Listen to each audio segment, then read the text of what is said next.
And it is not also only wrong, but it is very much untimely and has severe uh, political and economic implications when considering the fact that bike and keke riding has created alternative sources of income generation for thousands of young people, some of whom are very skilled but have not been able to find employment in the labor sector by virtue of the shortages experienced in uh, governing in the private sector in terms of absorbing qualified Liberians to gain employment and to meet daily needs.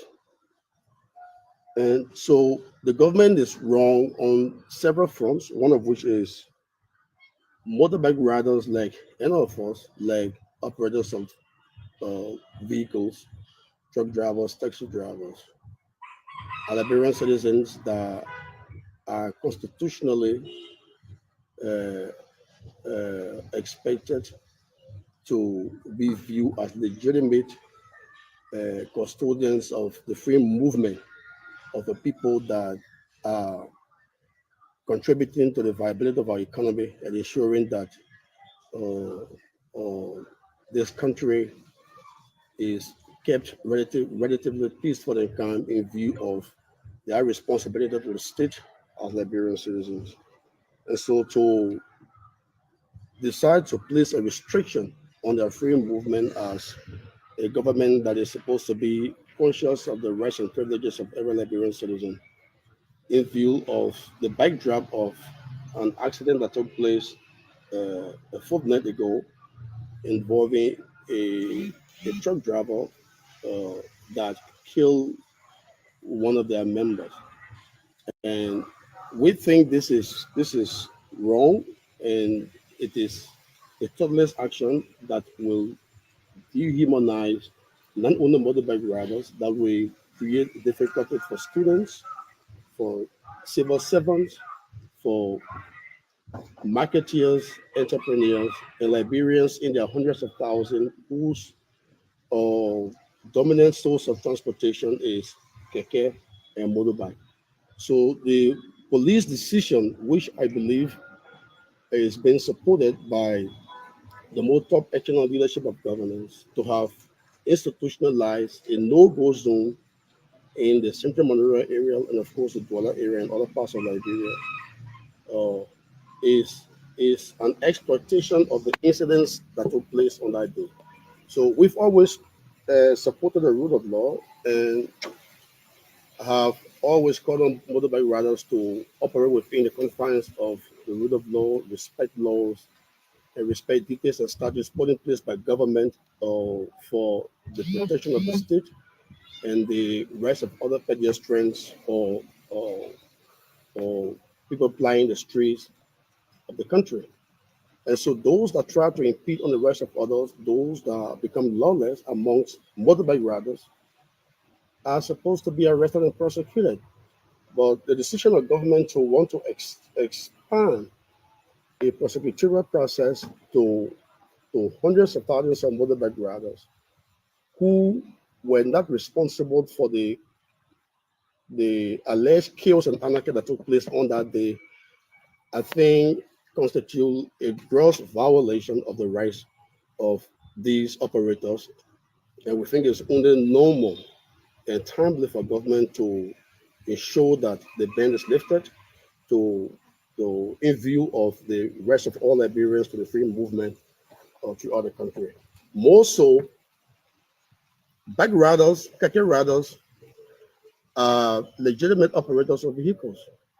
Keke, motorbikes, as Liberian citizens, constitute a draconian, lawless measure that had to be challenged. So, as an institution that is people driven, that is conscious of every Liberian's responsibility uh, to the protection of the laws, sought to proceed to the Supreme Court and to file a writ of prohibition that restrain and prohibit government from proceeding any further and victimizing innocent Liberian citizens that have the right to free movement throughout the length and breadth of the country. So They want that to is know whether you are a part. the essence of the writ of prohibition that has been filed by the Supreme Court, and we are very hopeful. They want to know whether you are a parked car in this Constitution administration. That was the last question. believe in a respect. Thank you. We So, the way our laws are written, every vice president is a packer. Because on our constitution, it says the vice president will assist the president. The president got to request that assistance first. If the president don't request that assistance, Mr. or Madam Vice President, go sit down to your office and go to session.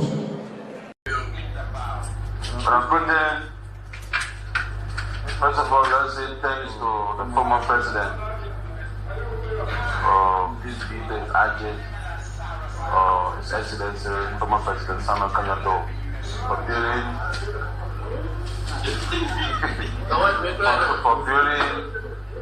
the oldest stadium that we have now that can take the capacity of our sports in the country.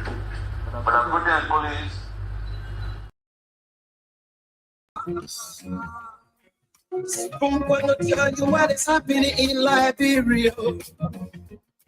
Spoon gonna tell you what is happening in Morocco. Okay. Good morning. Spoon gonna tell you Good evening. in Africa. To all of you across the world, I'd like to say thanks for joining us. Spoon, you ain't know. This is the Late Night Show, the Late Night Politics of Spoon. We're back Spoon, live across the Spoon Network tonight. you want to get a news update? My name is Nelson Colette. I want to say thanks to all of you joining us In Morocco, on this edition of the program. politician. The Late Night Show Politician just is a space you want to know. where you get authentic information about the happenings across Liberia.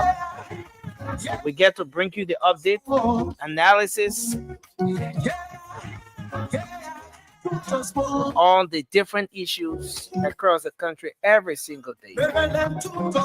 So welcome to the show tonight. It's going to be a great show. We are here for one edition of the Late Night Show. There's going to be for the next 1 hour or so, we're going to be out. But I want to appreciate all of you joining in tonight. Let's hope we can have a great show. Thanks to all of you joining us via the different social media handles. As for Joe said, Madam Marcia Sterling, thanks for joining us tonight. Nathaniel K. Hill, we appreciate you as well. I see Freeman is here. Rosetta Flamey, thank you as well. And I see Eric McGill. All of you joining us tonight, thanks for joining the Late Night Show. Kindly share the program as you come on tonight. Let's hope we can have a great show. As this is the first edition of the Late Night Show for this week. We're going to go straight into it. Let me go across the table and bring the team on. I see Cindy, Mr. Jirau SB Cindy is already here tonight. Cindy, welcome. Thanks for joining us. It's good to have you on tonight. Nothing to do to be with you. Can you hear me? Okay. So I think I can hear you. I'm going to hear you now because How you doing, man? Yes, I'm doing good, and it's good to see you. How was your weekend? The weekend was good. It was busy as always, but it was good. Yeah. Okay. How was yours? Yeah. I had a great weekend as well. Great. A lot of. I don't know. Old Bird did know. Mr. Bird did know.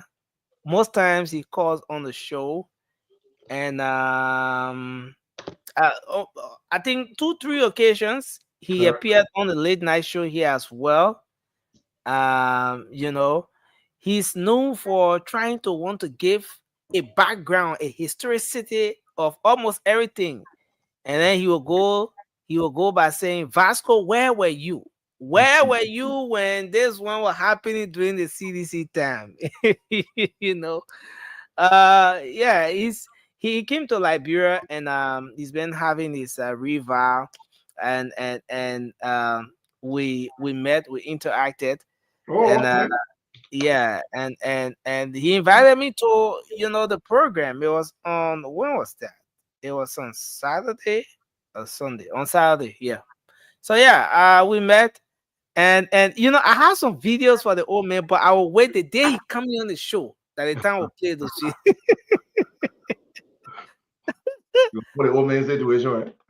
No, I'll put him in situation. He will not escape. I'll put him in situation. And interestingly, a lot of the other guys uh who I met with, we met for the first time, the guys are telling me, "Oh, Nelson, we didn't know you shot." I'm saying, but how y'all say y'all know I shot? But then, interestingly, some of the people who tell me say, "Oh, Nelson, we didn't know you shot." I was telling Yeah, we got some short guys on the show, definitely. no, but look, Cindy, 5'8" cannot be shot. Five No, eight not, cannot be shot. not that short. Not that short. 5'8" can be shot. I don't know where the people came from with that. But anyway, maybe I need to start exercising and drop little weight so I can get thinner. Exactly. Then you But will look like you. yeah, but it's a good thing that we're here tonight, and I want to say thanks to everyone for joining us. Sandy, I think we're going to get into it because we're not here long. We have the Senate and the whole legislature thing tomorrow. And so we have to make the most of maybe an hour or so. But Yeah. I want to welcome all of our people here tonight. I see Mambi, Vafle Sharif, that's Vafi Sharif, J Tazo Robert, my own big brother. Thanks for joining us. Andrew Fire Jr., thank you for coming on. Blessings and blessed. Thank you for being on tonight. Um, I think we can go ahead and do our opening. Sandy, there's a whole lot happening across the country. I think you've been following some of the happenings. Supreme Court, the March term of court was officially opened today. The president was there. There were concerns why the legislature wasn't present at the March term of court, the opening of the March term of court. And then, yes, but the president delivered a very powerful message today when he called on, especially those at the judiciary branch of government, to dispense justice, void of fear, favor, or what have you, because the rule of law is one of the major, fundamental pillars of the country. And we're yet to establish why the legislature wasn't present today at the official opening of the March term of court. But some are interpreting it as in the the legislature having to pay back. The legislature having to pay back, given what happened the other day, the um, State of the Nation address. Yes, but that's one aspect. Plus, a lot more happening across the country, Cindy. The heat is on in Nima County. Representative Samuel Koga went to Nima County to campaign, and the campaign message has taken over the country. Lots of conversations around that.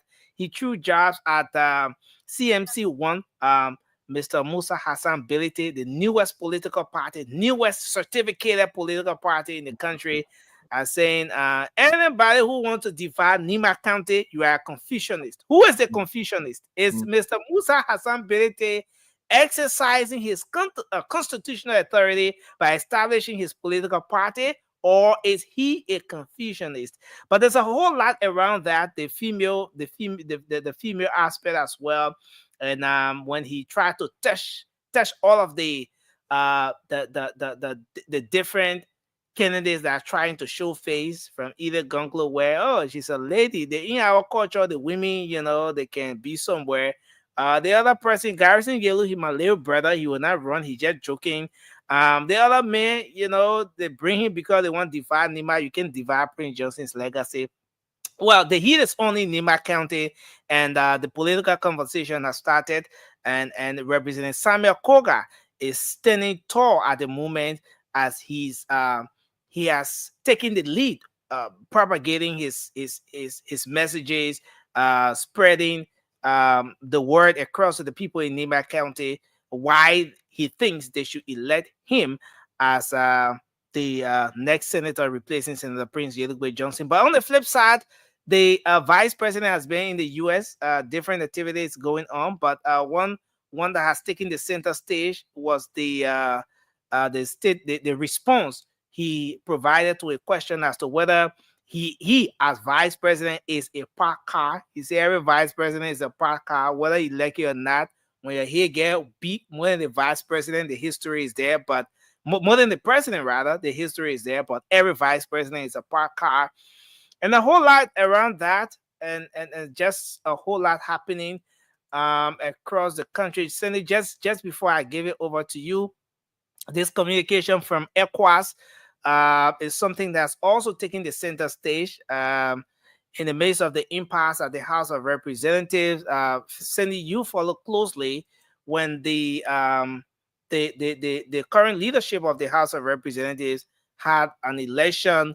As part of the reasons why they decided to remove Speaker Kofa was because they thought that the process leading to the selection or the representation now at ECOWAS wasn't the right one. They thought that Honorable Kofa handpicked those who are currently at ECOWAS, so that was part of the account, the resolution, the reason why they wanted to unseat him. So immediately they took over, they decided to go into that. They conducted an election, and they came up with a result, sent the listing to ECOWAS, and sent a communicating to ECOWAS that these are the people that we've gone through our process. As per our law, we've elected them to serve, to represent us at the level of the economic communities of West African states, ECOWAS. But it turned out that ECOWAS responded to that communication as saying there are procedures leading to how they can replace people at ECOWAS. And as per what they have on the book, the people who are being replaced or who, the current leadership want to replace, they don't fall within that category. And so, in short, what ECOWAS was saying is that we don't honor whatever replacement you want us to do. We have a process here. But Cindy, is ECOWAS legal? Is ECOWAS moving legally, or is ECOWAS leaning towards the political side a little bit? Are we seeing a legal ECOWAS here or a political ECOWAS? Is the decision right now from ECOWAS, is it a kind of payback, given that in the midst of the whole thing, ECOWAS came to the country, they sent their representatives of the country to try to make some intervention. The people say, well, yeah, but we not agree. So is it ECOWAS' way of paying back that, okay, since we send our people to y'all, y'all say y'all listening, y'all want to do what y'all want to do, y'all not saying on the communication, ourselves will not honor it. Are we seeing a legal display here from ECOWAS or a political one? That's something we're going to go into. Sorry, shortly, I know you want to come in. This conversation is about to take off. But the armed forces of Liberia has detected several illicit activities and crossing points, cross-border points at the Sierra Leone, Liberia side of the border and other places. And those points are being used for the smuggling of drugs. Those points are being used for human trafficking. Those points are being used for the smuggling of arms and all of those items in the country. And the armed forces of Liberia has vowed to threaten the border to ensure that there's border security. And they've taken control of the situation as we speak. So yes, these are just a few of the many things. Cindy, I know we'll do our opening. Maybe we can take 1 minute across the table as I see our brother Moba Zokia is coming on. The man is gradually growing Usma Penda. Anyway, but go ahead. Cindy, your opening. Moba, welcome to the show. It's good to have you on. Look, Nelson, there's so many things happening in the country, and I'm I'm glad we will be touching on some of those things. Look, one of the things that I want to open on tonight is the recording or the live podcast from Henry Costa. I hate to give the brother, attention, but I listened to Henry Costa flipping back now, talking about the goodness of President Joseph Boakai. And I just want to remind Liberians, it is good to forgive. The president forgave him. And nothing wrong with that. I'm not saying President Boakai should not forgive anybody. But when you listen to people like Costa, when you watch, when you follow his move, when you follow him carefully, you know Nelson, the only thing the brother is interested in is his pocket, what benefits him.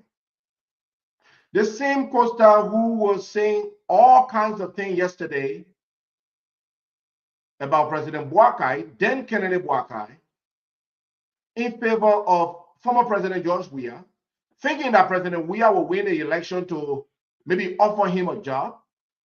Now he's turning his back on George Weah. Now preaching in favor of President Boakai because he wants to get some level of favoritism.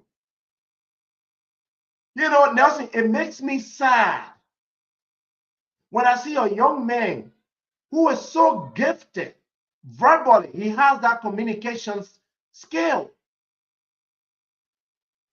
Instead of utilizing such communication skill to promote the betterment of the country, to uplift Liberians that are struggling, to advocate for Liberians, this brother is wasting that communication skill to just benefit himself. That's what we find in Liberia. Unfortunately, there are people that believe in him still. People that still believe that he means well for the country. And it's so unfortunate that up to now, there are still some people who haven't seen it clearly in his eyes. And that reminds me, and I want to tell everyone. 20 seconds. I want to tell everyone, especially us, the young people, we have the greatest responsibility to ensure we come on platform like this to speak for our country, speak against the ills affecting our people, and not to be better driven, but to put Liberia first in everything that we do. In other countries, Nelson, is always country first, not the individual. I hope that we Liberians can get there for our country. You know, but Cindy, is it not like going back home? Is it not like going back to your roots? Now, because the brother was on this side before. I mean, agree or not, you may love him or not. One thing you can't take away from him is that he's one of those who took this thing from the very get-go. When a lot of people did not believe that President Boakai now will become president, he was one of those at the forefront. And he used his popularity, he used his influence, he used his talent, his gift, he used his time, his resources, and everything to promote this presidency. Cindy, is it fair to say that it was part of the plan, you know, for him to have flip-flop at the 11th hour, you know, to confuse the crowd a little bit so that he can later make a comeback in his actual position? Cindy, do you really think that everything that's happening here is coincidental? You really think so? Nelson, there was no such plan. The Unity Party needed to win this election so badly that they needed every foot soldiers on their side. Henry Costa followed the brother trajectory, followed his path. He left the CDC or George Weah when Weah did not give him the level of attention that Henry Costa thought he deserved after George Weah won the election. So when they did not give him that attention, he left them. And now he came to the UP, to President Boakai, then Kennedy Boakai, as a protest against George Weah. At some point, he believed that President Boakai will win. So he stuck around. He did everything. We gave him the credit. Later on, he thought that there was no chance for President Boakai to win. So with that mindset, and knowing that he wanted his pocket to be filled, he moved back to the CDC. He moved back to the CDC, believing that Weah will win, and then they will give him attention this time around. Now that Weah did not win, and now that he still needs the attention. Sandy, what if, just what if Weah had won? And then maybe that man decides that, look, you know, though I got here at the 11th hour, but this is not where I belong. I gotta go back to the old man, start to talk good about the old man, and go back to criticizing Weah, though he won for a second term. No, that would have never happened. The only way it was happening, unless Weah have won the second term and Weah did not give him the attention again.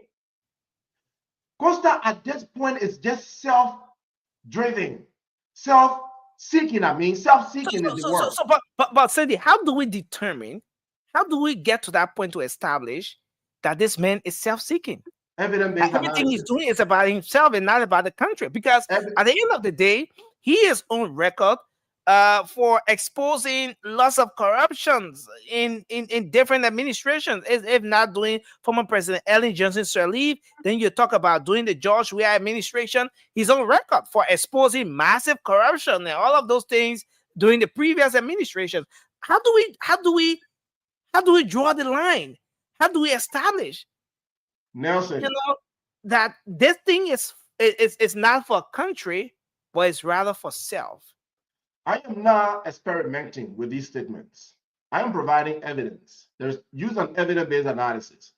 Whenever Costa is not on your side, that means he's not getting the attention he needs from you. That's it. Whenever he gets on your side, he believes that he's going to get something in return. That's it. Costa went back to the CDC. Costa left. What was the issue? Tell me what went wrong with him and President Boakai that he left.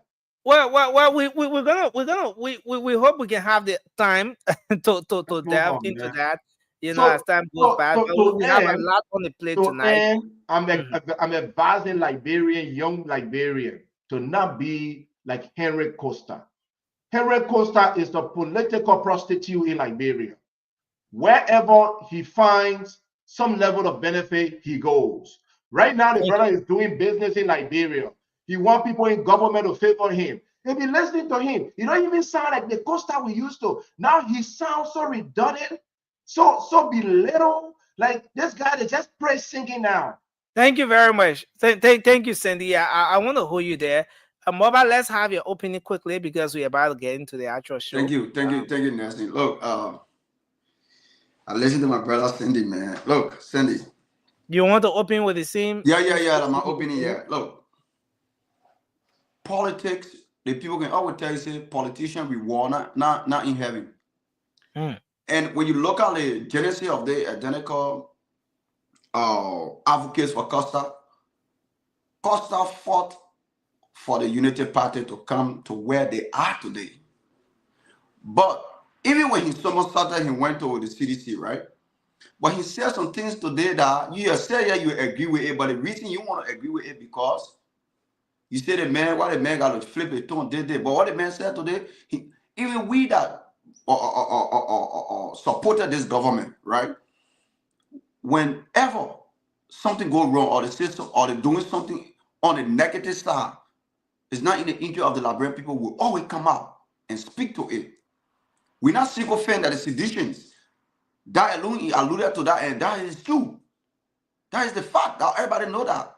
When the government probably go wrong, we come here, we say it. We point out some area that everybody will say yes. He said it. He said that all about the unit, that the difference between the people who supported CDC and Unity Party. And you can't tell me say that one a lie. And secondly, he talked about the justice minister, what is going on in the country. You will not say that lie.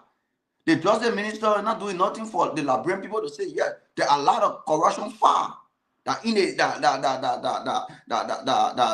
already have it. Why they can't investigate those cases? Because we don't know. And he said it. He alluded to that. So you wanna come here and say because the man go talk for them, and what the man saying?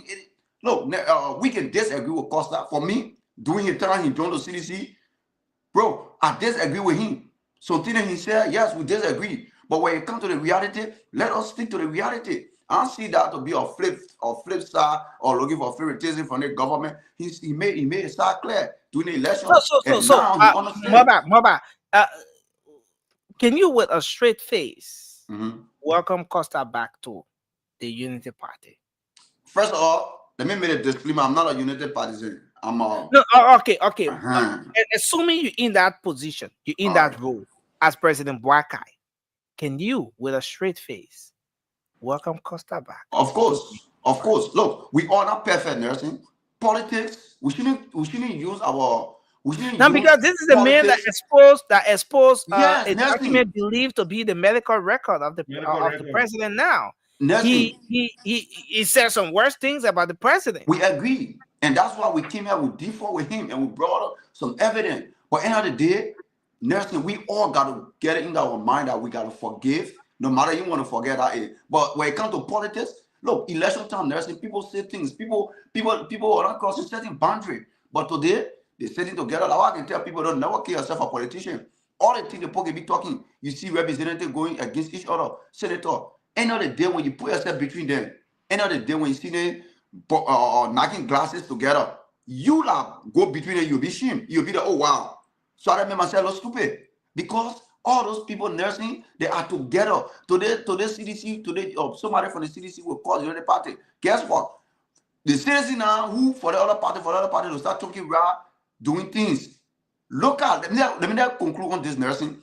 Look at the thing that happened to Tella UA and Benedict UA doing CDC time when they were running for that, when Tella UA were running for District 15 campaign. In Conway then, what happened? We all know. They chased her, they nearly killed her. They nearly bring her car, they throw her onto her car, destroy. What happened? Went to the election and they went by they went it. So all the people who felt offended at that time, who fought, end of the day, they were ashamed.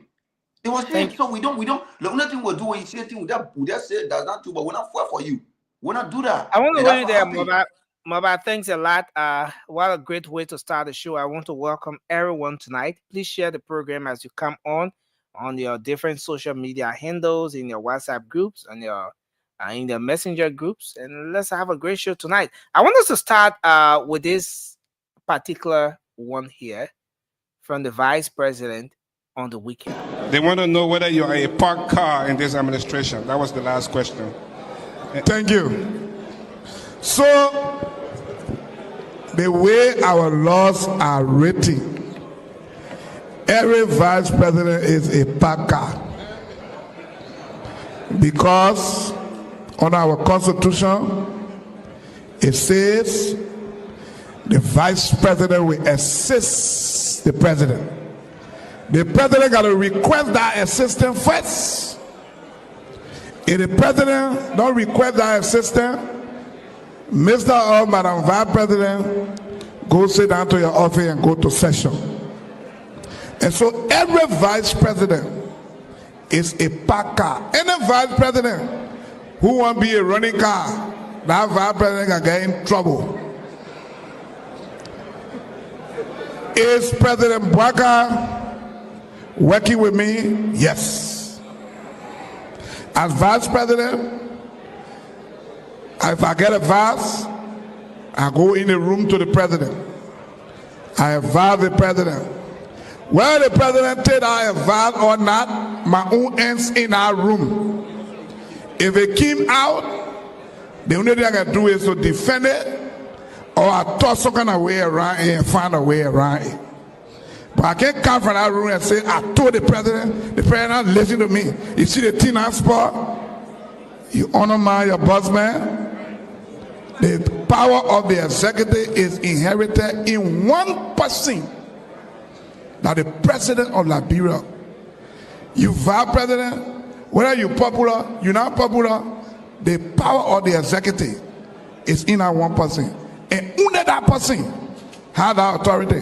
The player sitting here, if President Bwaga says, I'm going to draw the mark, I'm going to talk to you again, are getting outside and leaving from here at the work of a vice president. And so the folks were clapping. They were cheering the vice president up. But this whole park car, a race car parked in the garage, a race car parked in the garage. Let's go back a little to the context in which the current president said it during that debate. His thing was he had potential, he had abilities, he could rescue the country, he could do a lot more. He had the technical know-how and everything, but he could not do certain things because of the role he was playing as vice president of the Republic of Liberia. And so, in order for the Liberian people to see what he's capable of doing, they should give him, or he wanted the Liberian people to entrust him with the presidency. Then, with the presidency sitting at control, not as deputy pilot, but at control as the chief pilot, then you get to know what the man is capable of doing. So, this scenario is dragging to where we are. Did the current vice president say anything different from what the former vice president said? And I want us to make some analysis around what VP Kun said as well. And let's start with you on this one, Cindy. Nelson, look, it is time that we start to look at our constitution and restructure our governance system. Okay. It is time that we look at ourselves as a country and ask if the United States way of governance works for us as a nation. The founding fathers followed the path of the United States, where there is president, vice president, Senate pro tempore, Speaker of the House. That entire structure comes out of the US. Does it really work for us? The vice president, Jeremiah Gbankun, just confirmed that the role of the vice president is irrelevant. He confirmed that the role of the vice president is completely irrelevant. It's ceremonial. It's a statue. The vice president is like a statue. He or she does nothing without the approval of the president. You can be the best brain in Liberia. You can do great at the Senate, at the House of Representatives. You can be the best lawyer in the country.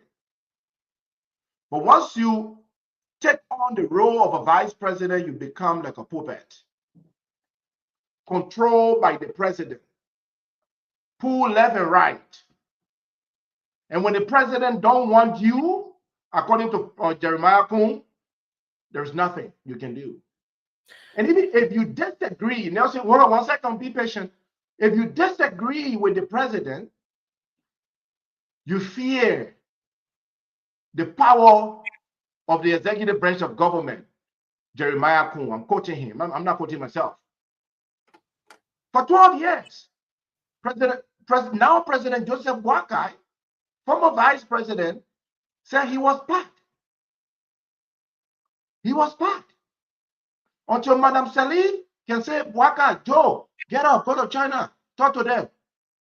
Then he goes. Joe, go ahead and do this agriculture work. Then he does it. But for the most part, he had no significant function. So Cindy, if if your own analysis of this statement is that the vice president confirmed that the role of the vice presidency is of no use, are you? Will you be suggesting then that we just get rid of that position? No, see, I'm saying there are a How do lot you of see? How do you see the structure, the structure of the leadership structure in our country without a vice president? yeah. There are several countries that don't have vice president, by the way. Several countries. Yeah, in our own case, Do your research. Several countries. how do you see our own structure without a vice president? Now, because the vice president, as much as that position may seem as not being too important in your words, the vice president is the president of the Senate. Redundant.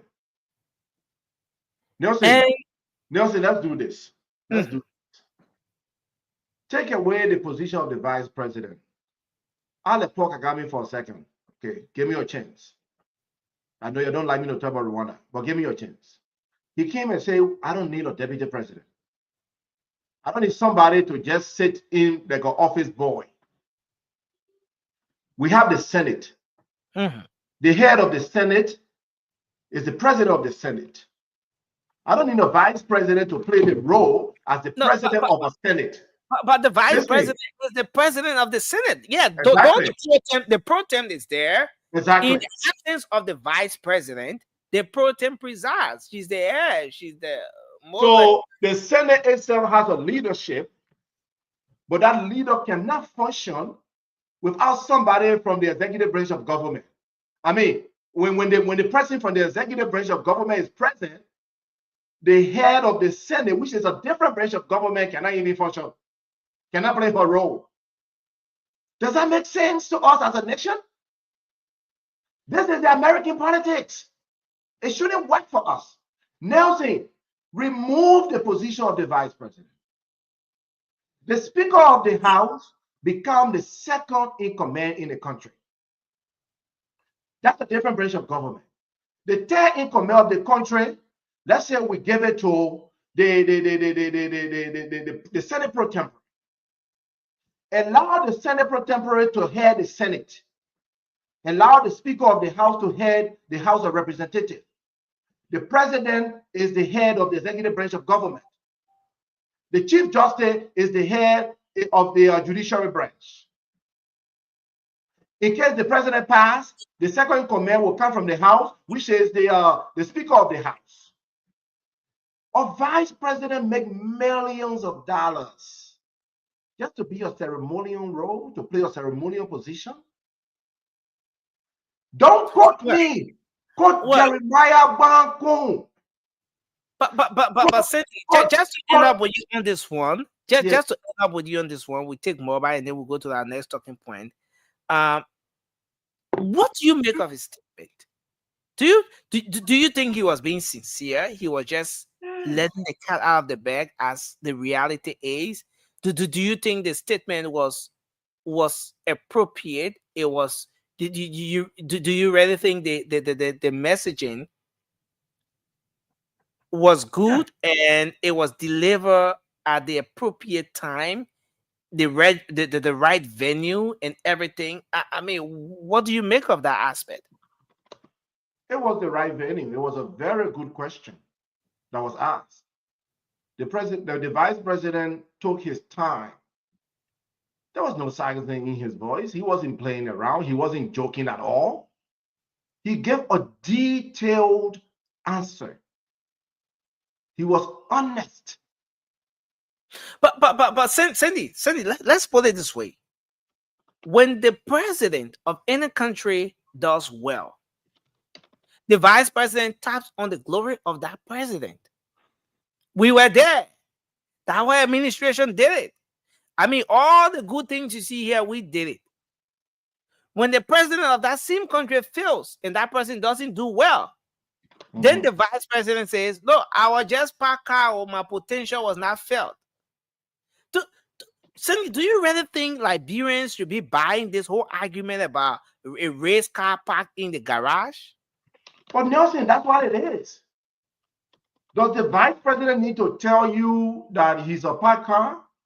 That's Okay, what so, it is. so if the vice president is a parked car, a race car parked in the garage, whose potential, you know, what you're capable of doing doesn't get to be demonstrated, should any vice president tap in the glory of the success of the president?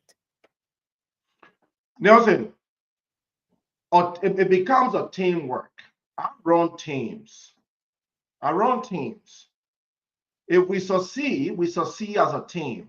If we fail as a team. But that does not mean my responsibility is greater than those that are below me in rank. The vice president is saying his responsibility is like a parked car. The president now he's serving now, who was vice president for 12 years, said the same thing. He was a parked car. We saw that Madam Joa Howard Taylor was literally a parked car. Thank you. Now saying we do not need the role of vice president in Liberia, and there are several other roles we don't need. Let me correct one thing for my brother Lynn Lagbo. He said something, and I think it's important I correct it. And the reason I'm correcting it is because Lynn got this information from Colonel Raymond Gray on Spoon Talk. Lynn, the country Rwanda is not the size of the county Bapuru in Liberia. Rwanda is a small country, but there is no county in Liberia that is bigger in size than Rwanda. No county, no one county. Rwanda as a country is approximately 10,169 square miles. The county Bapuru is only 3,743 square miles. A simple Google will tell you that. So Colonel Remy Gray has been misleading the people that Rwanda is the size of Bapuru. That is deceiving. That is not true. Thank you, Sandy. Mbaba, you want to come in quickly on this one? Yeah, thank you, Nelson. Look, I will just start with, look, Nelson, we all understand Liberia, the vice president is always a parked car. But let's see two functions of a vice president. One, to oversee the Senate, that one. Two, the duty to help decide the decision and the policy of the president. So meaning the president will say something and agree to it. Now us now in the room, you decide. Now decide press conference. Between them, The decide president said, we want to do decision. this. We want to do this left. He said, okay, but I think while we're doing it left, let's shape it a little bit towards the right angle. You know, let's do it this way. This is my own input. This is my own input. As a team, also, sit and decide on the policies. And also, it can defend the decision of the president policy. You understand? The vice president can also defend the decision of the president policy. So next thing, is a lot. But I just give you the key part that we should understand tonight. Joe Howard Taylor was done for 6 years. Nobody hear her voice. And what the vice president is doing, he's not wrong. He ain't trying to put his president under the boss, but he's trying to speak to the reality. That's how our constitution works. And that's why I was coming to Moba. When former vice president, who is now president, when President Bwaka did this, when he said these things, when you know, about his role as vice president of the country, a lot of people saw it as he trying to put his former boss under the box. A lot of people interpreted his comment as being a race car park as former President Ellen Johnson Sirleaf not allowing him shine, not allowing his potential. I mean, his contribution to be felt. A lot of people interpreted it that way. Nelson, you know our country. Is this the same thing we're seeing happening now with him while he's president? Now his vice president is saying that, look, I'm a race car. I am packed. My potential to some extent is not being demonstrated. Josh, welcome to the show. But let's hear you, Moba. Nelson, look, our country now, politics are overall modern development, modern independent thinker. Everything people do in our country, people politicize it. Anything, even today, you go back up and say, oh, there's the way they say something. You see, look, the country now, look at today, right? I'm making a reference, I'll come back. Look at today, motorcyclists take upon the street and saying that when we not get our back, people will start losing. The politicizing and the saying things down there, so nothing, the entire country based on politics. Now, let me go to the vice president. The vice president want to honor the president. He just laying his basic duty to the public because he will ask. He will ask. And secondly, what he said, even if I advise the president in cover, if he follow what I said to him or what I said to him, I will not come out and tell you like when people say, I tell the president to do this, and the president say no. So to tell you that it's a respect. Not they respecting the president to go out the D4 or maybe they have a agreement on something, then he come out in the public. He said, I tell the president to do this, the president said no. So it shows independence and transparency right there between the president and the vice president. But it's not to say you want to push the president on the board. He just saying the reality. That's how our country was built. That's how it looks. Thank you. There's nothing we can do to change it. That's it. Thanks a lot. I'm gonna come to you, Cindy. Please. The last statement, please. I don't want to forget. Cindy is still hot. His last statement. There is nothing we can do to change it. Yes, there is something we can do to change it. We are responsible. We Liberians are responsible to transform our country. And in that process, we look at how we've been working, and then we ask ourselves, is it working for us as a country? So don't because we've been doing it, send JJ Robert time, then we can't change it. We can transform it. Nelson, the vice president, again, is playing a redundant role. My brother said a two main role. One is to advise the president. Two is to serve as the leader of the Senate. I said to advise the president, Mama, don't misquote me, man, please. All your statement you made. Advise the president on policies, on the policies, and all the things you said, I advisory role. Unless you did not understand what you were saying. But thanks a lot. I want to hold Look, let me come in, guys. Let me come in. Your son, I thank you. Look, nothing. We pay somebody millions of dollars. How many advisor President Waka get? Then we must pay one person millions of dollars to add on to that list. Thank you. Thank you, Cindy. Franka is already the leader of the Senate. We still need Jeremiah Kun to be the leader of the Senate again. We do not need vice president. Let me hold you there. Josh, you want to come in quickly, your thoughts on this, and then we transition. Can you unmute? You muted me, so I thought you were going to unmute me. No, please go ahead. Guys, thank you very much. Join Hina in the comment section. Here myself, I'm making serious posts on Facebook. You call me picking. Anyway, John, I'm not going to go there with you. Thank you for coming as well. So, Nelson, I see a lot of controversy, not because Joe Bwaga said that he was parked as a car or old car, or maybe a new car in a garage, means that our current vice president should say the same. Joe Bwaga was being political. He was trying to, excuse himself from all the wrongs that happened in Ellen government. So he had to use that. I don't think it was appropriate for our current vice president to use that, because this vice president, you cannot tell our constitution. They did not ask him a question, whether are you the president? No, they did not ask that question. They asked him a specific question. Are you a parked car? He's not a parked car. He's not. No parked car will have almost $3 million in our budget. He's not a parked car. So people should not come here and want to defend that policy, that thing he said, only because Joe Bwaga said it before. That's it. For the fact of the matter is that the Senate has to concur with the representative before any concession agreement is passed. As the head of that place, he has the power to lobby the people as their head to tell them that this is not a good thing for the Liberian people, and that particular agreement will not be passed. Until it can be ratified and good for the Liberian people, it will not pass from his influence. He cannot call himself Parker, Nelson. He cannot.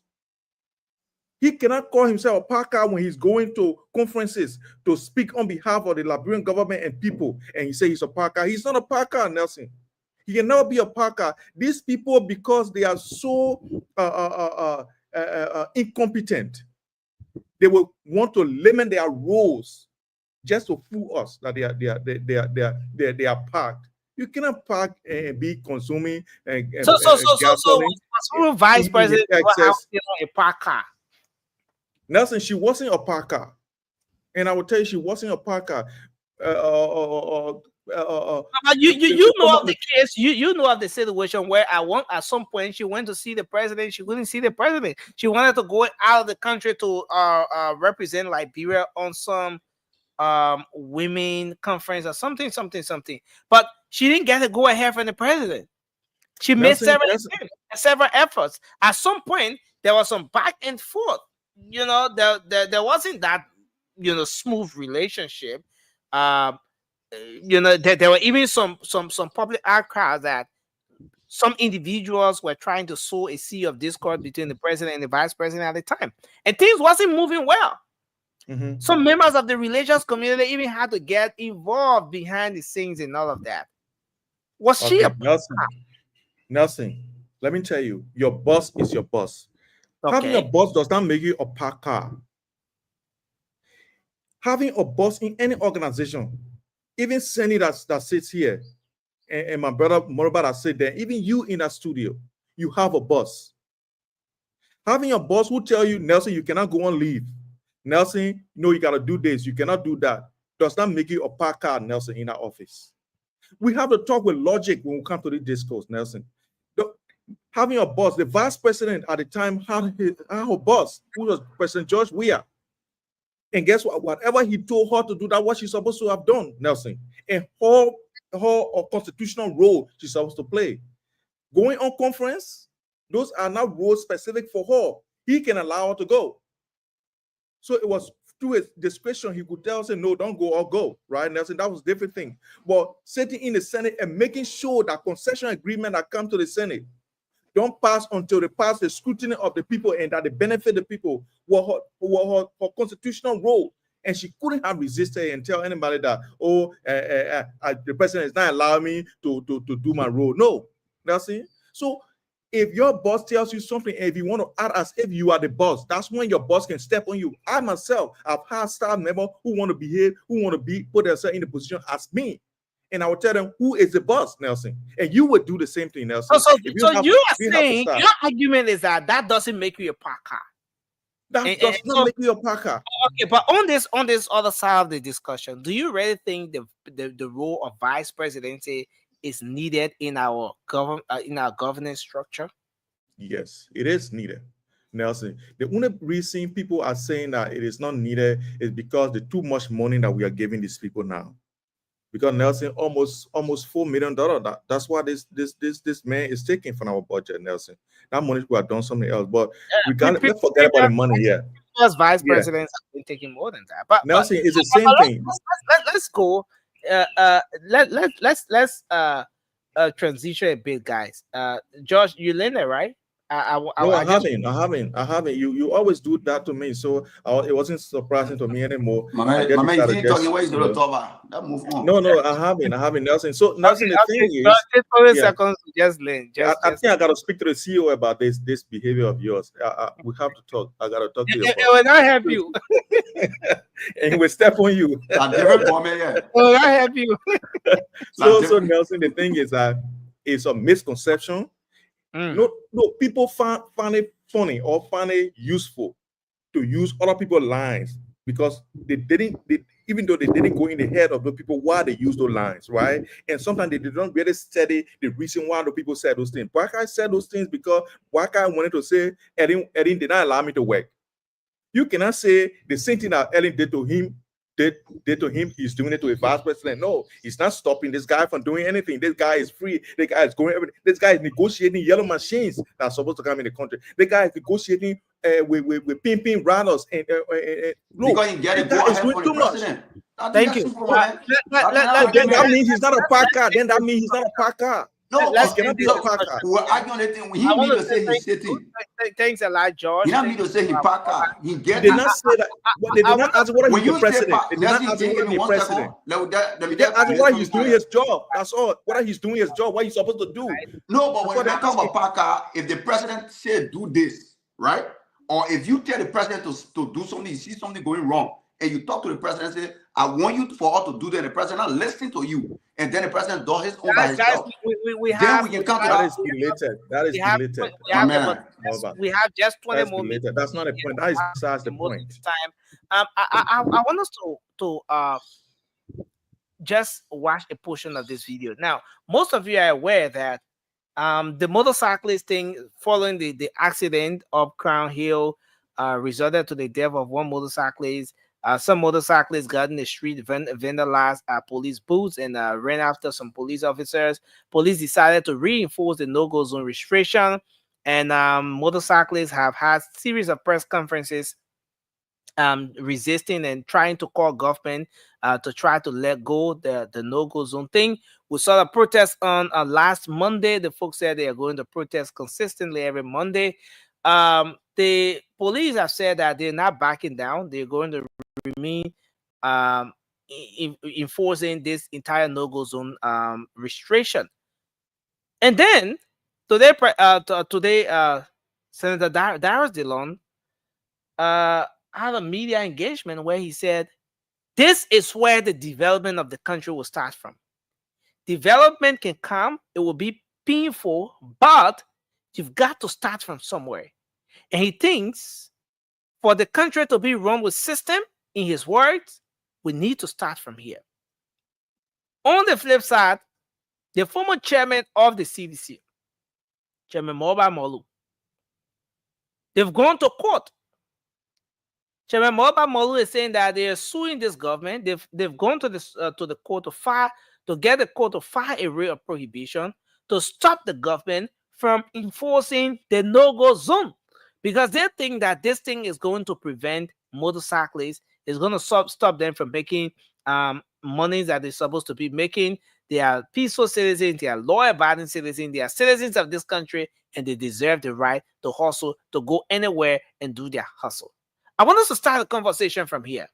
Why is the former chairman of the CDC getting involved with this?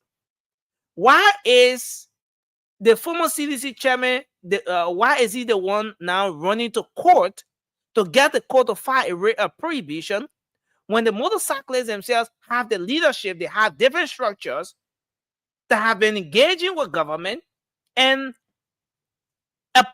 all by themselves, they can decide to go to court at any point in time? Why is this action coming from former Chairman Molu? Does this in any way validate the claims, the allegations, the assertions over the time that the CDC has been behind these protestations that we've seen here by motorcyclists? Because amongst the motorcyclists, there are two groups. There's one group that's believed to be linked with the CDC. The other group is being accused of having a link with the government. Now, well, that's another argument for another day. But why is this lawsuit not coming from the motorcyclists, but from the former chairman of the CDC? I want us to start the conversation from here.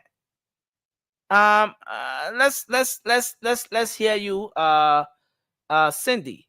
And one thing to mention here is that the former chairman of the CDC is now a civil rights activist. And he's saying from that background, as a civil rights activist, they're going to the court, or they've gone to the court to get the court to file a writ of prohibition, to prohibit or to stop the police from taking the... Is this going to bring about the result in the first place? Is this going to yield the kind of result? I mean, let's start with you, Cindy. We're going to take Josh next, and then Moba will take us some more on this talking point. Nelson, I will say it's only fair to refer to Moba Moru now as the leader of STAN, because that's the organization that he represents. But he's a leader of STAN, but he's a former chairman of the CDC.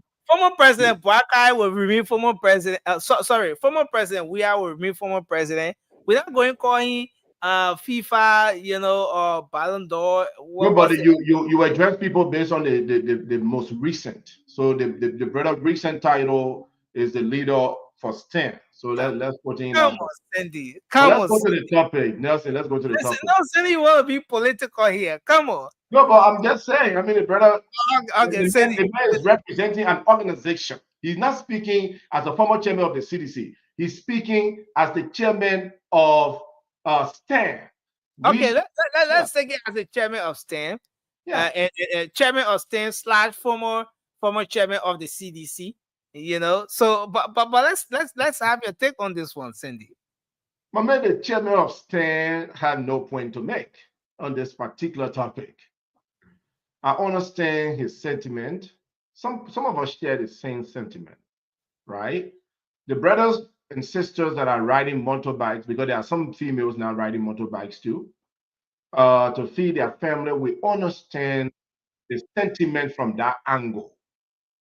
But Nelson, every country must have some strong measure, regulations to protect lives and property. For the sake of Liberians that are walking and moving around central Morovia, for the sake of even the riders. You guys can hear me? The Liberian government must ensure that this rule, this policies is fully implemented. So I strongly agree with I agree with Senator Darius DeLong. Nelson, we cannot continue to do the same thing over and over in the name of people need to make earn means. We understand that people need to make earn means. We understand. But does that mean that our streets should not be safe? Does that mean that our streets should be overcrowded with bikes? But the former chairman is saying here that look, these people are paying taxes. They're registering their motorbikes. They have families to feed. Yeah. They have people who depend on them.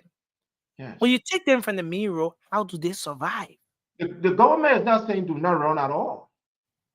The government is saying there are specific areas you cannot run. You must respect that.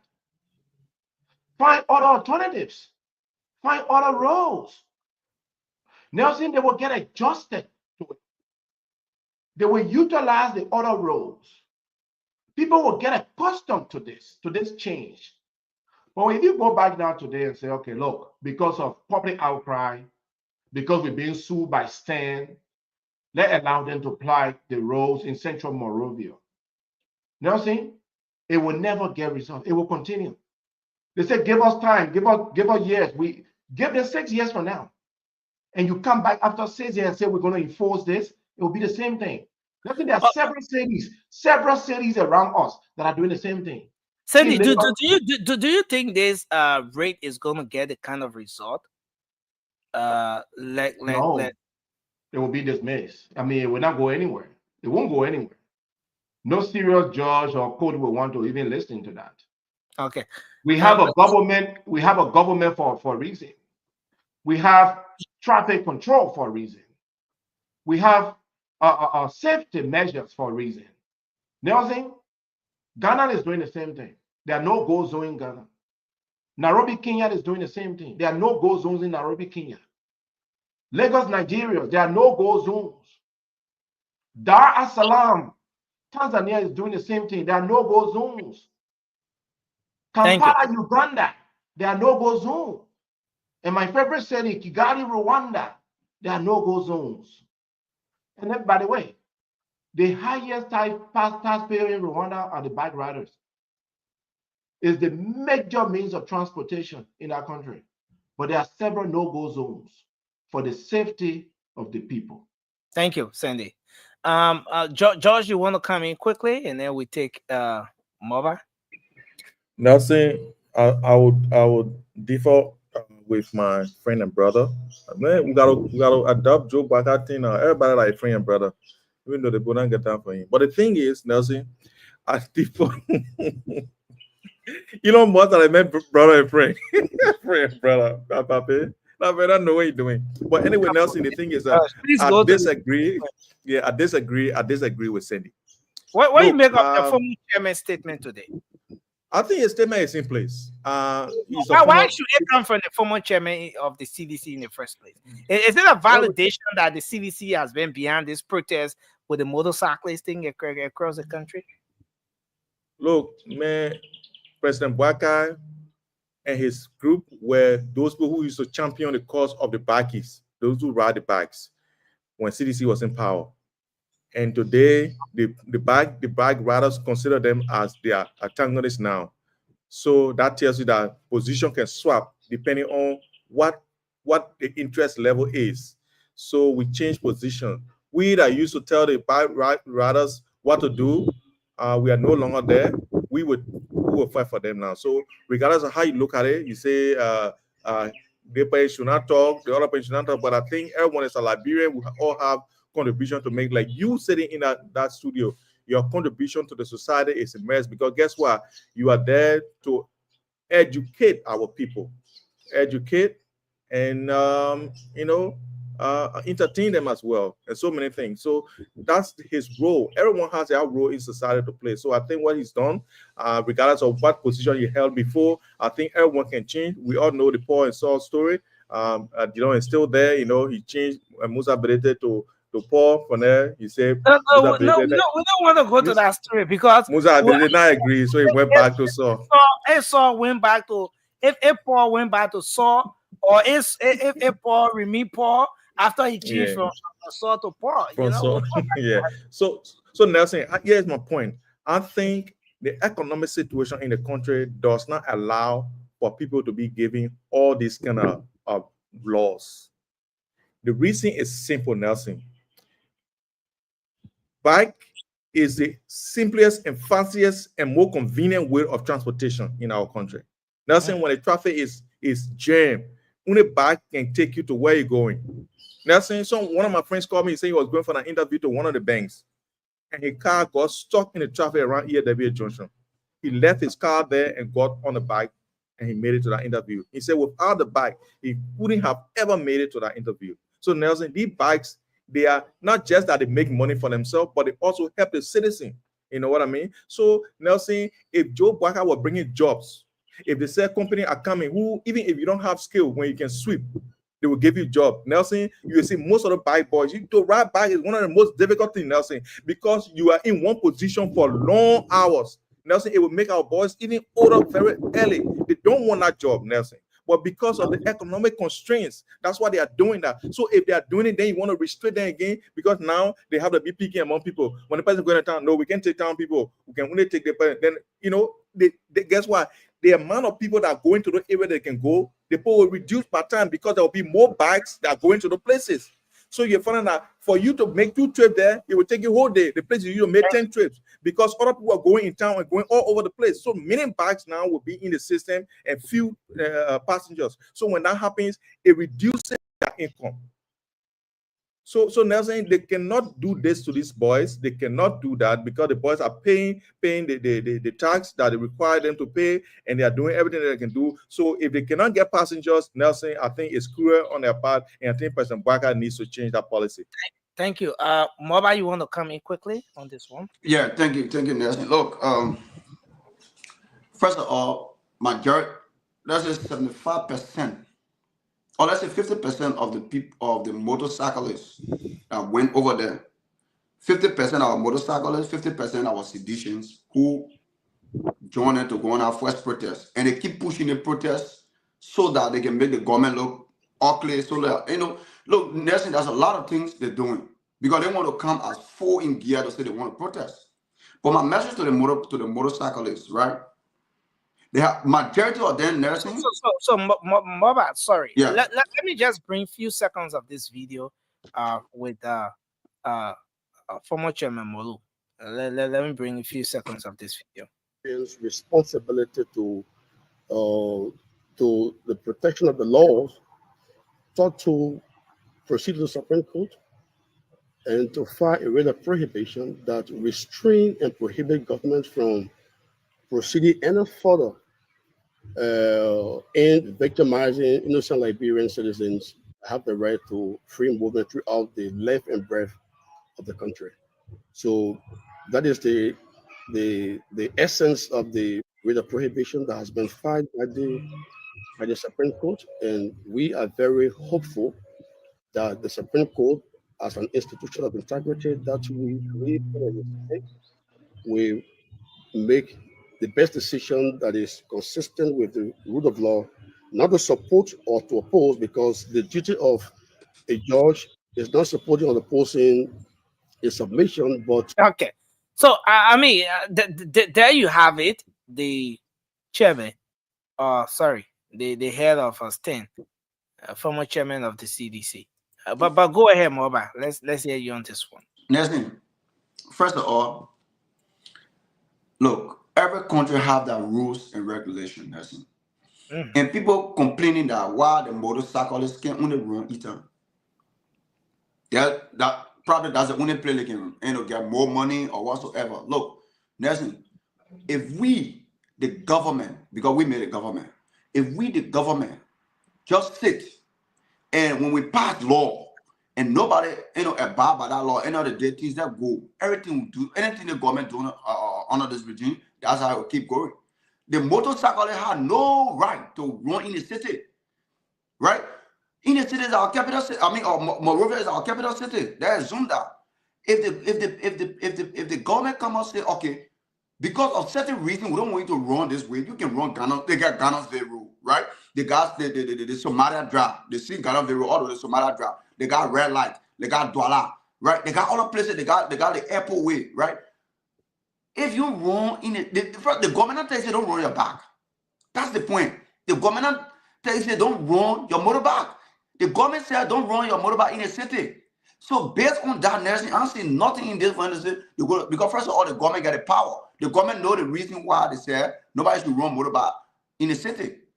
So there's no argument in this. And I see the motorbikes and the motorcyclists just going out, that type of way, very violent way, Nelson doing things. Look at today. They hit one one police officer on his head, and he went to hospital. And we all come here, we clap because it happened under the regime. They were happy because we say, yeah, the motorcycle wanted. Look, if you leave motorbike today, tomorrow, you will still survive. First of all, the government tell you, say, don't run your back. That's the point. Now get this straight, Nelson. The government said, do not run your back. The government said, don't bring your back in the city. So why, I understand what in an identical scenario that we will come here and say is bad for the citizen, that is stopping the citizen from not working. No, we agree. No job in the country. Nobody, even a job in the country, then not everybody will get a job. That's it. And not everybody will keep riding back. No. So my point here is, Nelson, the seditious now coheres with the motorcyclists. Every day they go on the street to protest. The big police officer, look at the statement all got made. He said when you stop from coming in the city, human people start losing. And then we'll come at with the police take action now. Plus will come in and say the freedom of speech. The police got to take action. In your country, in Josh, if somebody can get up and say what the government said they want, and somebody can get up and say if this not happen, human people start losing, and the government fall on him and say now, we should look. That's George team we're not condoning other country. We shouldn't condone in our country. We shouldn't accept it because it is wrong.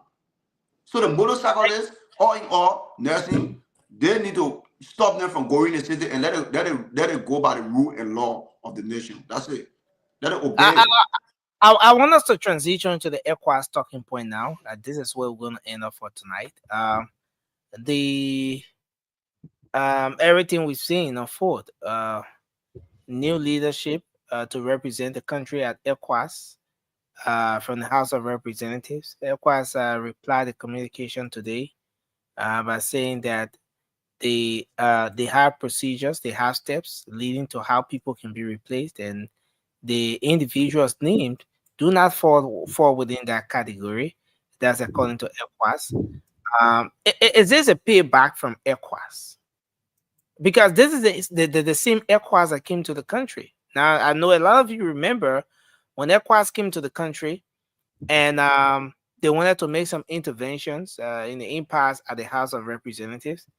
And the folks said, look, ECOWAS, we hear you, but we not agree. I mean, we've decided to take an action and we are resolute. We stand by our decision.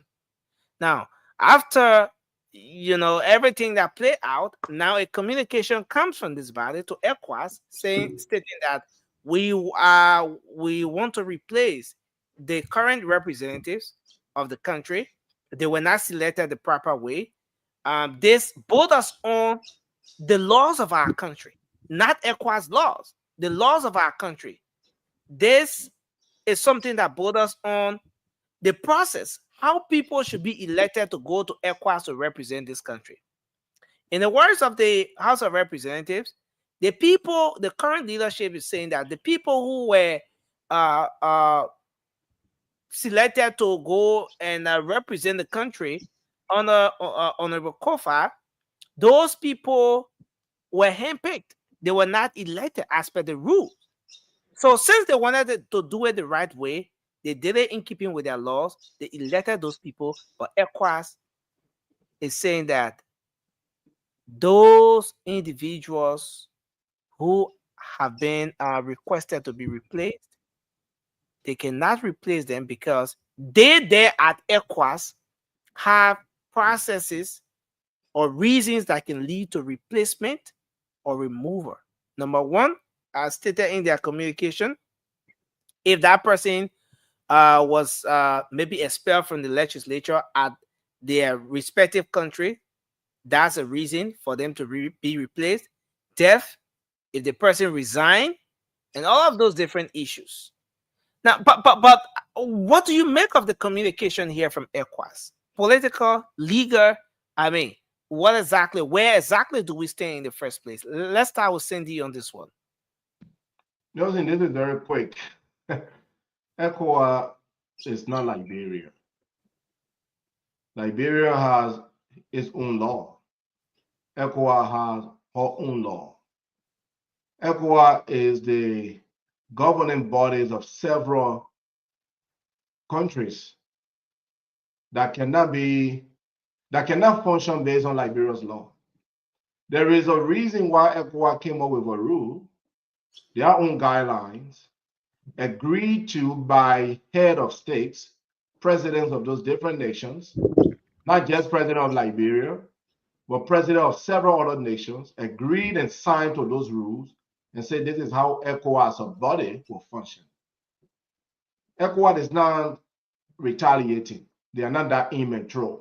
They are not like the lower house of representatives in Liberia that will retaliate in everything, play immature politics. You send folks there, ECOWAS have a time frame for those folks to serve. Once you serve, you send them there, sign a paper and say, these are the people. Those people now have a specific responsibility under ECOWAS, and now they fall under the rules, the operational rules of ECOWAS. You cannot come by tomorrow and say, because I don't like John Brown, remove them. ECOWAS said it used to happen in the past, but now they have to stop it. So they set up rules to prevent things like that. That if Nelson, as a country, sends somebody, Nelson will not come back tomorrow and say, oh, I don't like the person anymore, remove them. That will impair the function of ECOWAS. But Cindy, I mean, do you sense any political undertone here? No. Now, on the flip side, there are those in the country who see this as ECOWAS wanting to dictate how the country should be run, how the legislature should operate. There are those on the other end who see this as ECOWAS wanting to interfere in the operations of the legislature here, in that they have a rule that says how individuals should be selected to go to represent the country. The rule was not followed. Now they want to do the right thing, but ECOWAS is standing in the way. What do you have to say to that? Nelson, if the rule was not followed, you would not submit the names in the first place. Those people been with ECOWAS for over a year, right? If the rule was not followed, they won't be there for over a year. You won't submit the name. But because you have removed Speaker Kofa, or in the process of removing him, you don't like the people that are there. They were not appointed by Rachel Kuhn, so now you want them to be sent back home. So ECOWAS is not interfering with Liberia. It's not interfering with anything in Liberia. ECOWAS is not interfering with your rules. ECOWAS is saying once you send us people from your country, We sign that paper. They start to work with us. They have certain. They now fall under our rules. ECOWAS is not a country. It's a body. It's a governance body for several different countries. They're not going to fall for one country rule. They have to have their own rules. So Liberia come today and say, bring by those people. Sierra Leone go and say, bring by these people. ECOWAS cannot even have a stable membership, right? Because each country will keep coming, bring those people. We don't want them today. Guinea will come. We don't want them today. Nigeria, we don't want these people today. ECOWAS said to prevent that, we have our own rules. If you don't want these people, you got to allow them to serve their turn. Honor our rules. You send them to us. They will function under our rules. So let the representative just relax. What is happening in Liberia, deal with it in Liberia. You don't have to win everything. You are not going to win this ECOWAS thing. Stick with the internal politics and stop embarrassing or externally. Leave those members to serve ECOWAS. When their time finishes, you can replace them with other people. Thank you very much, Cindy. George, you want to come in on this, and then Mobile will take us on this. I will join my brother Cindy on this one. I think the current purported speaker is embarrassing our country. I think it should have, even the letter they sent to ECOWAS, they did not put that allegation in the letter that these people were not elected. That allegation was not there. You think so? Yeah, it was not there. I read what I read. I didn't see that they said these people were not elected. They're just trying to recall them. They didn't put it in there. Go and read. Maybe I jump over the line because I'm using glasses, but I did not see any part of the letter that said these people were not, they are not legitimate because they were not elected. I didn't see it in there. So okay. Nelson, these guys are trying to embarrass us. You see, the thing is that, and I don't blame anyone but President Boakai, because President Boakai is the guy who is emboldening these guys. These guys are being emboldened by President Boakai. Yeah. So sorry. I want to read the letter here since you mentioned that. Yeah, please go ahead. So let me just go straight to the letter. Honorable Speaker, I present compliment and by directive of the Honorable House of Representatives in session, right to recall the below members who were earlier transmitted to represent the House of Representatives of the 55th Legislature at the ECOWAS Parliament. They are Honorable Samuel R. Enders Sr., Honorable Mema Bridge Mensah, and Honorable Ta Wongwe. Honorable Speaker, please be informed that said decision is predicated upon the fact that the representation did not meet the requirements enshrined in Article 18A, B, and C of the Protocol of ECOWAS Parliament. In view of the above, and with the effective consideration of Article 18 of the Protocol, the members named below have therefore been duly elected and are to serve as protocol. And are to serve as the House's representatives to the ECOWAS Parliament. They include Honorable Mema Bridge Mensah, Honorable Samson Quia, and Honorable Augustine Chewulu.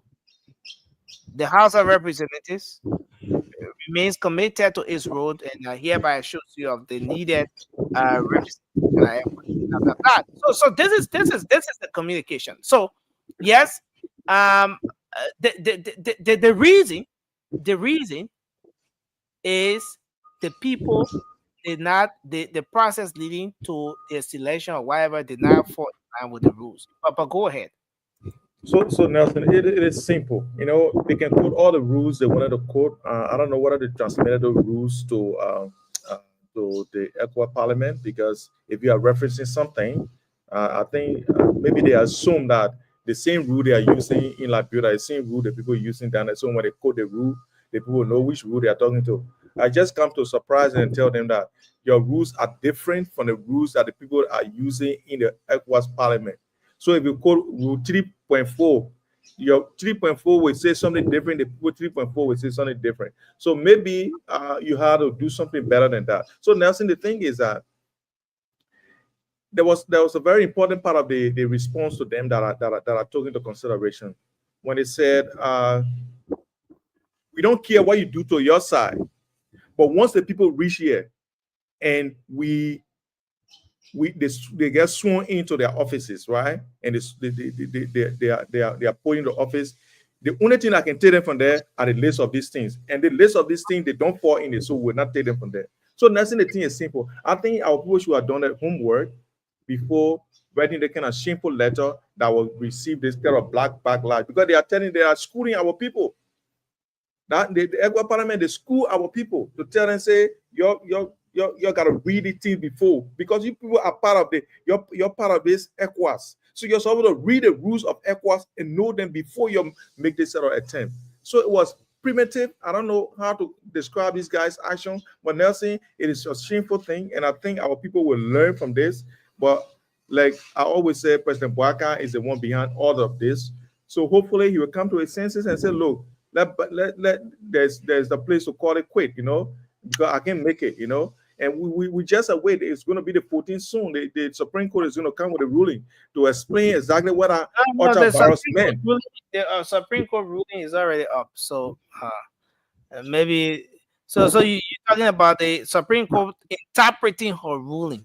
Yeah, her ruling. Yeah, that ultra-virus. Yeah, ultra-virus. That ultra-virus that we want to hear the exactly, because therefore we won't see that therefore.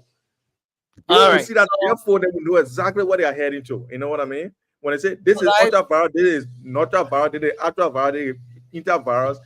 Therefore, Cindy, you don't come on the show for 2 weeks.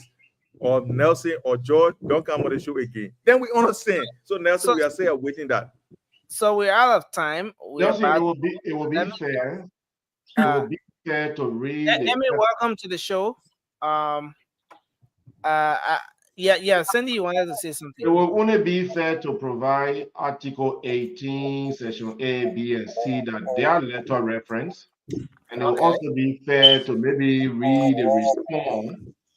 the response that ECOWAS provided, because if we just leave it like that, what does that mean? It doesn't mean anything. What are they quoting? Or maybe just read the response from ECOWAS. No, yeah, the response is here, but we really don't have the luxury of time. We're about to close up. We wanted to do a 1 hour show. We've gone 1 hour 30 minutes now. But this is the response from ECOWAS. Let me real quick. Yeah, go ahead quickly. Somebody need to go on mute, please. Hold on, sister. Dear Chief Clerk, I acknowledge receipt of your letter dated February 25th, 2025, regarding the recall of 3 members designated by the House of Representatives of Liberia to serve in the ECOWAS Parliament. Following a thorough review of your request, I wish to inform you of the following. 1. In accordance with Article 18, Section 1 and 2, in fact, they said A, B, and C, but ECOWAS is saying it's not A, B, and C, instead it's 1, 2. Of the Supplementary Act on the enhancement of the powers of ECOWAS Parliament, the mandate of community parliamentarians is set for a fixed term of 4 years.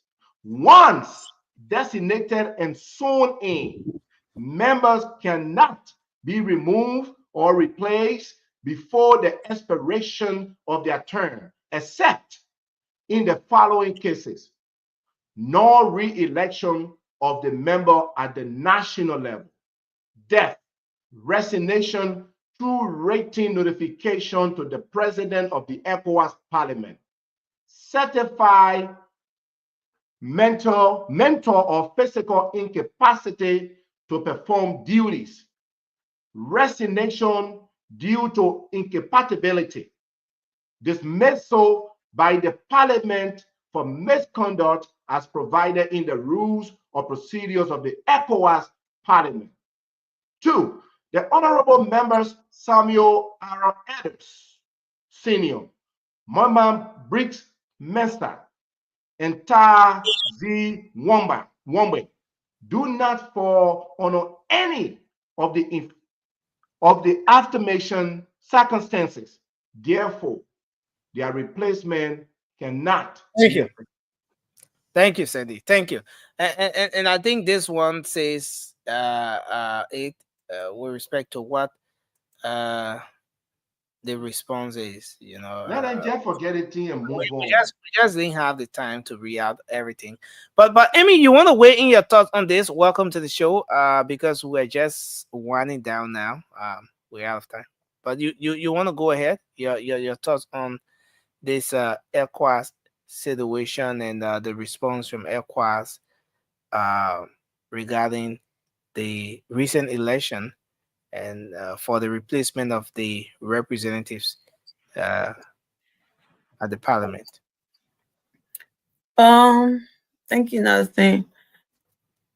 Well, from what Cindy was reading, I don't know. It said something about that was ECOWAS letter that you were reading. But that was a response from ECOWAS. But it said something about re-election, right? No, that's unless the person is not really elected in their country. So you send Akara's grave. Akara's grave, while he was with ECOWAS, they defeated him in the straight 10. Then ECOWAS will have to remove him because he was not really elected in his country. Well, I don't know. This ECOWAS issue is a sticky situation, right? Because every country has their go ahead. Every country has their own law, and you know. So I don't know what a ECOWAS. It's kind of like telling them that you, whatever your laws are in your country or whatever the situation must have been, ECOWAS cannot honor that. And I don't know. It's a little sticky to be something. But I know one thing though. This whole thing got Edwin Snow rating all over it. So that's what I'm gonna say about it. Edwin Snow is already there. You don't want to hear, you're here. He's already up there. So he's definitely manipulating the whole stuff because if Emmy, are you saying a single Edwin Snow can manipulate the entire ECOWAS parliament to make a decision here? Why not? He's a member. He's there. I mean, no one is there. He's already been a member for how many years?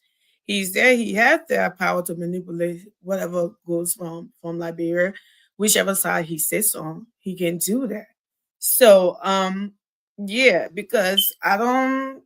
If the people from Liberia have already told them that these people weren't elected the right way, how would ECOWAS then tell them that?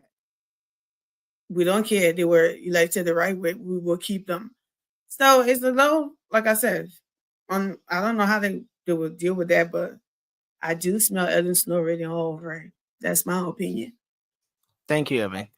Well, guys, that's all the time we've got to be on tonight. I see a lot of we ain't close yet. We ain't close yet. I see a lot of the folks calling, but we don't have much time to take calls tonight. Why not? So Josh, yeah, because you're just coming. You have to be at the Senate tomorrow, man. Yeah, I gotta be at the Senate tomorrow. I gotta be there early. It's almost 3 a.m. here in Liberia. So all right, let's close. Let's close. Josh, please take 1 minute quickly. And the timer is Nelson, thank you for the 1 minute. Look, the thing is, it's simple. I think internationally, we didn't see the type of disgrace George we had time. Internationally now we have been taken as a laughing stock. We're not fighting like this. It's only because of the lack of leadership. President we had time, you wouldn't see these things happening. They're happening now because President Bouacar lacks leadership. It's simple, Nelson. In Ghana, as soon as Muhammad won the election, he wrote a letter to the parliament. He said, I want the president to be speaker. That's it. In our country, they say the president not get power over the other people. They come from the same party. These people are their group. They are operating as colleagues. They say our president Bwakana get power away. Bwakana baby. The thing is that Thank you. it's simple.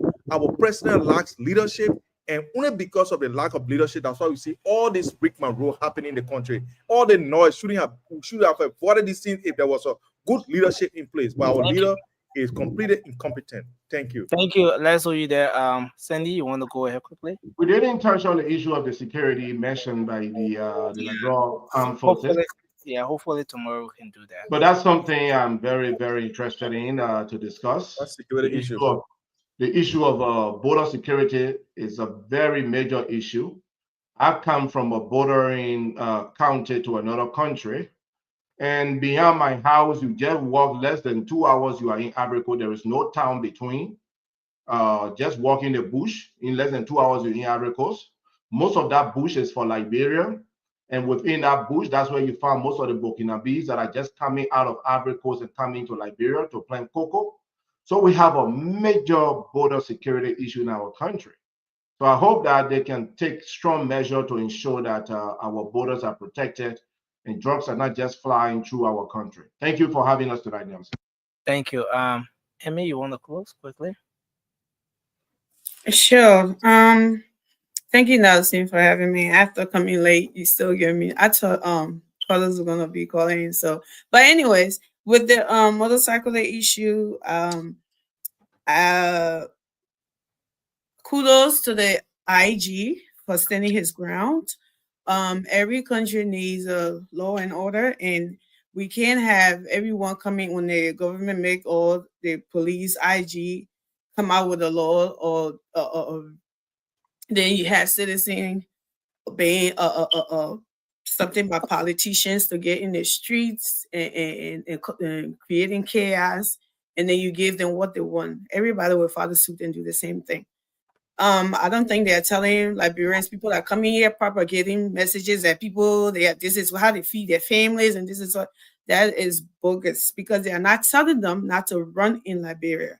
They are telling them to not run certain part of the cities. And I think that you shouldn't have to wait for everybody to be rich and have jobs before you give the city a facelift and do what is right to protect other citizens. So people that are coming here and say, oh, because they did it, we have to, so we'll do it Bakatan. Nobody have love for the country. This is what we always say. They sit on these platforms and try to say, oh, the people are suffering, the people are doing it, but things that are happening to hurt the citizens. As long as it fit their parties, their political parties and our political leaders, they sit here and support it and claim and make claims that they're fighting for the Liberian people. It is so misleading, and nobody should listen to that. And the IG should stand his ground and keep that something. And one thing, the states, after all of this, states need to protect the police. The states needs to protect the police. What is going on in the country right now with surveillance and stuff and citizen disrespecting police and doing all of that, it is disgusting. And I think and hurting police officers, and then people sitting here calling them peaceful protester, peaceful this. I don't know if they know the definition of peaceful or the Constitution that they come in every time to refer to. I don't think the Constitution told them that a protester should go in the street and fight the police and hurt them, and police should stand there and not do anything. And then when the police does, then it's police brutality. I don't think that's what that is. Thank you. Thank you, Emma. Thank you. I want to say thanks to everyone. It's been a great show. We look forward to being here tomorrow. Until then, thanks to our audience. Ruth Goba, thank you. Nathaniel K. Hill, we appreciate you. Lane Lacroix, thank you. Leave me alone. I come to her. Thank you. Zaire Molu, we appreciate you. Natalie Wia, thank you as well. Sekou Donzo, we appreciate you. Blessings and blessed. Thank you. Dynamics, Rock, thank you as well. We appreciate all of you for joining us tonight. We look forward to another great show tomorrow. Until then, have a good night, everyone.